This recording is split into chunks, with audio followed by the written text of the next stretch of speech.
आपने ये बातें तो सुनी होंगी कि एक दिन प्रलय आएगी। कहीं बादल फटेंगे तो कहीं सूरज आग उगलेगा, तो कहीं इतनी ठंड पड़ेगी कि सड़कें चटक जाएंगी। लेकिन अब ये सब असलियत में हो रहा है। देश ही नहीं, दुनिया भर में मौसम तबाही मचा रहा है। 10,000 साल बाद कनाडा में कुदरत ऐसा प्रकोप बरपा रही है कि यहाँ हीट वेव यानी लू ने सारे रिकॉर्ड तोड़ दिए हैं। कनाडा में जहां 16 डिग्री टेम्परेचर रहता था, वहां अब ये टेम्परेचर करीब 50 डिग्री सेल्सियस तक पहुंच गया है। यहाँ स्कूल कॉलेज से लेकर वैक्सीनेशन सेंटर्स तक बंद कर दिए गए हैं और आलम यह है कि 400 से ज्यादा लोग गर्मी की वजह से अपनी जान गंवा चुके हैं।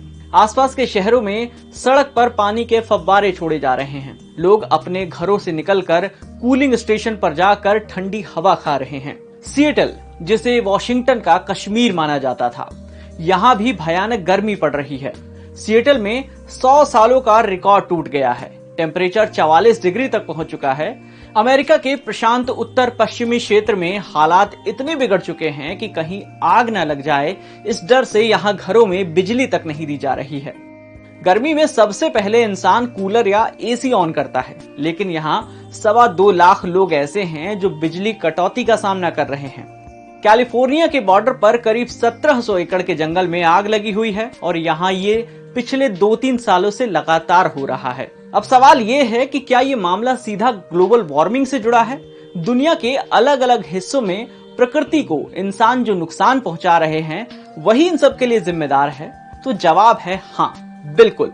साल 1900 की तुलना में फिलहाल धरती का पारा 2 डिग्री के आसपास बढ़ गया है। पूरी दुनिया लगातार गर्म होती जा रही है।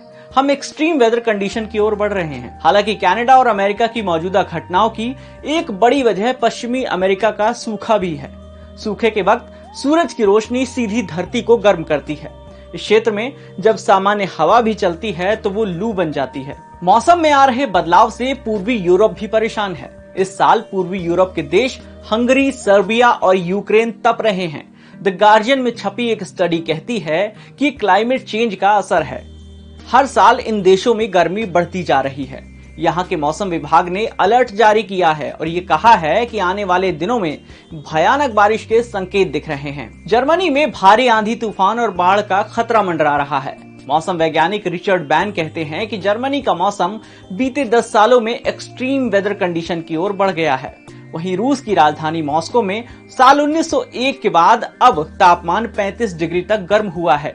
वहीं साइबेरिया का तापमान 30 डिग्री पर पहुंच गया है। कहीं गर्मी का प्रकोप है तो कहीं ठंड ने लोगों की नींद उड़ा दी है। न्यूजीलैंड में इतनी ठंड पड़ रही है कि राजधानी में आपातकाल लगा दिया गया है। जून के आखिरी हफ्ते और जुलाई के शुरुआती 2 दिनों में न्यूजीलैंड में 8 इंच से ज्यादा बर्फ पड़ी। 55 साल बाद न्यूजीलैंड का तापमान जून जुलाई में -4 डिग्री तक पहुंचा है। इस वक्त यहाँ का औसतन तापमान जो है वो 11 से 15 डिग्री होता है। दुनिया भर में ग्लोबल वार्मिंग का असर सबसे पहले अंटार्कटिका में दिखता है। वहां कभी इतनी ठंड पड़ रही है कि आर्कटिक ब्लास्ट हो रहा है और कभी रिकॉर्ड गर्मी। अंटार्कटिका महासागर का औसतन तापमान -80 डिग्री होता है। सिर्फ 1 साल पहले दुनिया के मौसम का हिसाब किताब रखने वाले WMO ने बताया कि अंटार्कटिका के बर्फ के पहाड़ों में तापमान बढ़ रहा है। 1983 के 19.8 डिग्री तापमान के बाद 2020 में पहली बार यहाँ तापमान 20 डिग्री तक पहुंच गया है। अगर यहाँ के ग्लेशियर पिघलने शुरू हो गए तो समुद्र में बढ़ा पानी धरती पर तबाही मचा देगा। तो देखिए, जानिए और समझिए कि आप और हम कैसे कम से कम इस धरती पर बोझ बने कि अपनी धरती का जीवन बढ़ा पाएं। ऐसे ही और भी खबरों के लिए जुड़े रहिए दैनिक भास्कर ऐप के साथ।